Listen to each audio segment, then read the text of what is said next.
உயிர்கொடி பட தயாரிப்பாளர் அவருடைய படத்துக்கு நியாயமாக அது விவசாயத்தை பற்றி எடுத்த ஒரு படம். அந்த படத்துக்கு யூ சர்டிஃபிகேட் தான் கொடுக்கப்பட்டிருக்க வேண்டும், அதுக்கு யூஏ சர்டிஃபிகேட் கொடுக்கப்பட்டிருக்கிறது.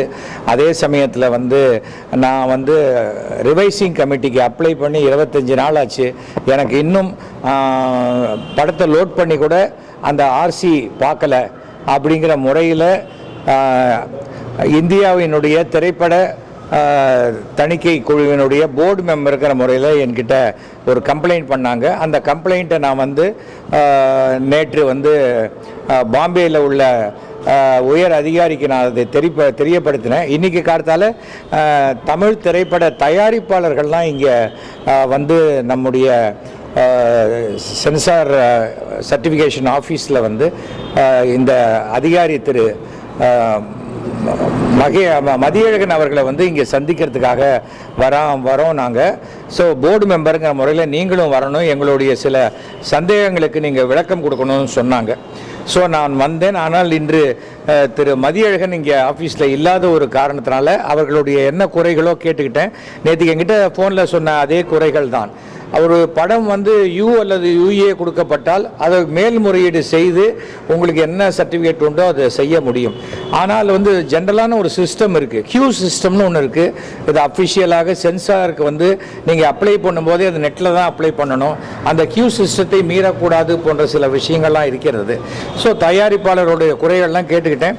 அந்த குறைகளை எழுத்துப்பூர்வமாக எனக்கு கொடுக்க சொல்லியிருக்கேன். அதை நான் பாம்பேயில் சேர்மனுக்கு அனுப்பிச்சு அவர் தகுந்த நடவடிக்கை எடுப்பார். அவ்வளோதான்.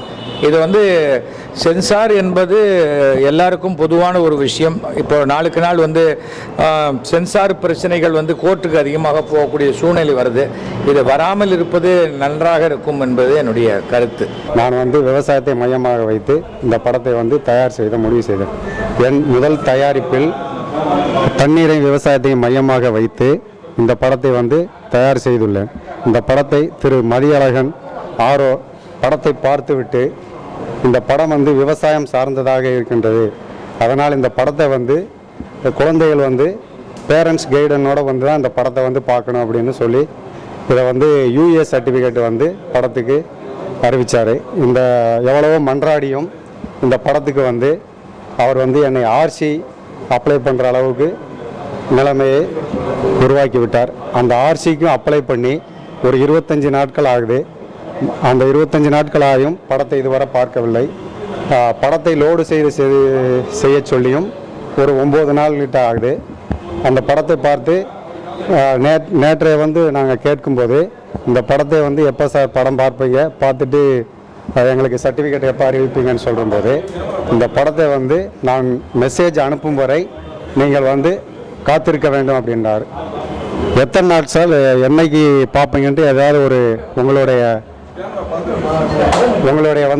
ஏதாவது ஒரு எய்ம் இருக்கா சார், என்னைக்குன்னு சொல்லுங்கள் சார் அப்படின்னா அதெல்லாம் சொல்ல முடியாது, சில விஷயங்களை சொல்ல முடியும், சில விஷயங்களை சொல்ல முடியாது என்றார். நாங்கள் எங்களுக்கு பின்னாடி படம் அப்ளை செய்தவர்கள் படங்களெல்லாம் பார்த்து விட்டீர்கள், ஆனால் எங்கள் படத்தை மட்டும் இன்னும் பார்க்கவில்லை என்று கேட்டோம். அதன் காரணமாக தான் எனக்கு வேறு வழி எதுவும் தெரியாமல் தான் நான் என்னுடைய ப்ரொடியூஸ் கவுன்சிலுக்கு இந்த மாதிரி உயிர்கொடி படத்திற்கு பிரச்சனைகள் இருக்குது, இந்த பிரச்சனையை எல்லாரும் எனக்கு ஆதரவு கொடுக்கும்படி கேட்டு நேற்று முடிவு செய்து எல்லாரையும் போய் சந்தித்தோம் ப்ரொடியூஸ் கவுன்சிலில். ஏன்னா சில படங்களில் ஆபாசமான இதுகளெல்லாம் சொல்லி படத்துக்கு யூ சர்டிஃபிகேட் கொடுத்துருக்காங்க.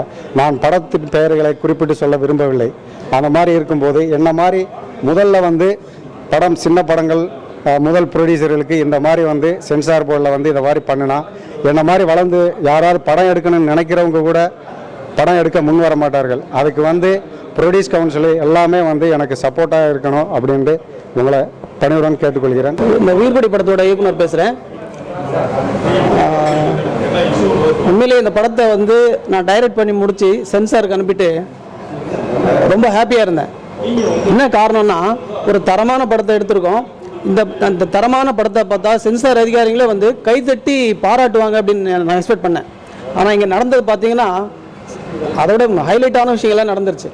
படத்தை ஈஸியில் பார்த்த நம்ம மதியழகன் சார் தலைமையான குழு பார்த்துட்டு படம் விவசாயத்தை மையப்படுத்தி நீங்கள் படம் எடுத்திருக்கீங்க, இந்த படம் குழந்தைங்களுக்கு புரியாது, அதனால் வந்து நீங்கள் யூஏ வாங்கிக்கிங்க, உங்கள் படத்துக்கு யூஏ கொடுக்குறோம் அப்படின்னாங்க.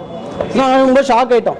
சார் என்ன சார் சொல்கிறீங்க, விவசாயங்கிறது சின்ன குழந்தை 5-6 வயசுலேருந்து குழந்தைங்களுக்கு விவசாயம் தெரிய ஆரம்பிச்சிடும், நாங்கள்லாம் பிறந்ததெல்லாம் களத்துமேட்டில் தான் அப்படின்னு சொன்னேன். நீங்கள் வந்து இந்த படத்தில் ஒரு 18 வயசு கீழே இருக்கிறவங்களுக்கு விவசாயமே புரியாது, அதனால் நீங்கள் வந்து யூஏ வாங்கிங்கன்னு திரும்ப திரும்ப அதே வார்த்தையை வலியுறுத்தினார். இப்போ விடாமல் போராடணும் சார். இல்லை சார், இன்றைக்கி ஜல்லிக்கட்டு பிரச்சனையாகட்டும், நெடுவாசல், இந்தியா முழுக்க வந்து விவசாயத்தை பற்றி விழிப்புணர்வு வந்து பெருசாக உருவாகிட்டு இருக்கு. இந்த மாதிரி நேரத்தில் விவசாயத்தை மையப்படுத்தி ஒரு படத்தை எடுத்திருக்கோம். படத்தில் எந்த இடத்துலையுமே ஒரு இடத்துல கூட ஒரு சிகரெட் போகிற காட்சியோ அல்லது தண்ணி அடிக்கிற காட்சியோ வன்முறையோ ஆபாசமோ ஒரு துளி கூட கிடையாது. முழுக்க முழுக்க குடும்பத்தோடு உட்கார்ந்து பார்க்கக்கூடிய வகையில் நான் அந்த படத்தை எடுத்திருக்கேன். அப்படிப்பட்ட படத்துக்கு விவசாயம் குழந்தைங்களுக்கு புரியாதுங்கிற ஒரே ரீசனுக்காக யூஏ கொடுத்து இந்த படத்தை வந்து முடக்க பார்க்குறாரு நம்ம ஆர்வம் சார். சரி, ஓகே, அடுத்து என்ன பண்ணலாம்னா, உங்களுக்கு நாங்கள் கொடுக்குற தீர்ப்பு சரியா இல்லை, உங்களுக்கு அதில் வந்து உங்களுக்கு வந்து அதிருப்தியாக இருக்குது அப்படின்னு சொன்னால் நீங்கள் வந்து ஆர்சி அப்ளை பண்ணுங்கன்னு சொன்னார். ஆர்சி அப்ளை பண்ணி கிட்டத்தட்ட இன்னையோட 25 நாள் ஆகுது. ஆர்சி அப்ளை பண்ணி 25 நாள் ஆகுது. படத்தை வந்து போன திங்கட்கிழமை லோட் பண்ண சொன்னார். காலையில் வந்தால் சாயங்காலம் சொல்கிறேங்கிறது, சாயங்காலம் வந்தால் மறுநாள் சொல்கிறேங்கிறது, இதே மாதிரி இந்த இத்தனை நாளும் கடத்திட்டு போயிட்டாரு.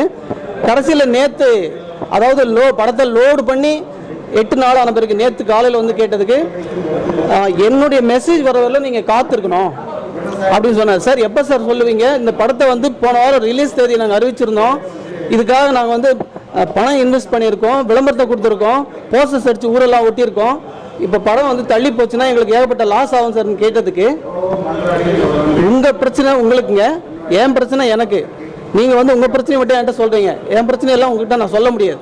சரி, எங்கள் படத்தை பற்றி தான் நான் கேட்குறோம், உங்கள் பிரச்சனையை பற்றி நான் கேட்கல, எங்கள் படத்தை மட்டும் தான் கேட்குறோன்னா, நாங்கள் மெசேஜ் அனுப்புறதெல்லாம் வெயிட் பண்ணுங்க அப்படின்னு சொல்லிட்டு அசால்ட்டு. சரி, எப்போ சார் அனுப்புவீங்கன்னு கேட்டதுக்கு, அதெல்லாம் உங்ககிட்ட சொல்ல முடியாது.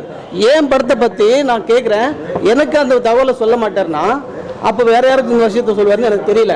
இன்னொன்று, ஒரு விவசாயத்தை மையப்படுத்தி எடுத்திருக்கிற ஒரு படத்துக்கு வந்து யூஏ கொடுப்பாங்க அப்படின்னா, இதை விட கேவலமான டைலாக் வச்சு, கேவலமான காட்சிகளை வச்சு, இப்போ வந்து புரூஸ்லி படம் முதற்கொண்டு, வீர சிவாஜி படம் முதற்கொண்டு, அதுக்கு முன்னாடி வந்து கட்டப்பாவை காணும், எல்லாம் டபுள் மீனிங் சார், எல்லாம் டபுள் மீனிங்கு. சில இதில் ஸ்ட்ரைட்டாக மீனிங் இருக்கு. ஒரு பொண்ணோட போட்டோ வச்சுக்கிட்டு, வீர சிவாஜி படத்தில் ஒரு பொண்ணோட போட்டோ வச்சுக்கிட்டு, இந்த பொண்ணை நம்ம ரோபோ சங்கர் சார் போய் கேட்குறாரு, ஒரு புரோக்கர்கிட்ட காட்டி, ஒரு கஸ்டமர்கிட்ட காட்டி, சார் இந்த பொண்ணு ஃப்ரெஷ்ஷு சார், இந்த பொண்ணு ஃப்ரெஷ்ஷு, நீங்கள் தான் சீல் உடைக்க போறீங்க அப்படின்னு சொல்கிறார். இப்படிப்பட்ட டைலாக்கை மியூட் கூட இல்லாமல் கொடுத்துருக்க இந்த அதிகாரி விவசாயத்தை மையப்படுத்தி எடுத்துக்கிற படத்துக்கு அது எப்படி யூஏ கொடுப்பாருன்னு எனக்கு தெரியல. இதை கேட்டால் நீங்கள் அடுத்த படத்தை கம்பேர் பண்ணாதீங்கிறார். அந்த படத்துக்கு யார் சர்டிஃபிகேட் கொடுத்தா? நீங்கள் தானே கொடுத்தீங்க. அப்படி இருக்கும்போது எங்கள் படத்தை பற்றி எங்ககிட்ட சொல்லக்கூடிய விஷயம் என்னன்னு தெரியல. கேட்டால் அதுக்கு கான்ஃபிடென்ஷியலுங்கிறாரு. அது வந்து என்னது அஃபிஷியலாக இருக்கிறத உங்ககிட்ட சொல்ல முடியாது அப்படிங்கிறார். நான் நினைக்கிறேன், விவசாயத்தை தமிழ்நாட்டை விட்டு அடியோட ஒழிச்சு கட்டணும் அப்படிங்கிற கார்பரேட் ஒரு கைக்கூலிகள் தான் இப்படிப்பட்ட நடவடிக்கையில் ஈடுபடுவாங்க. நான் வன்மையாக சொல்கிறேன்.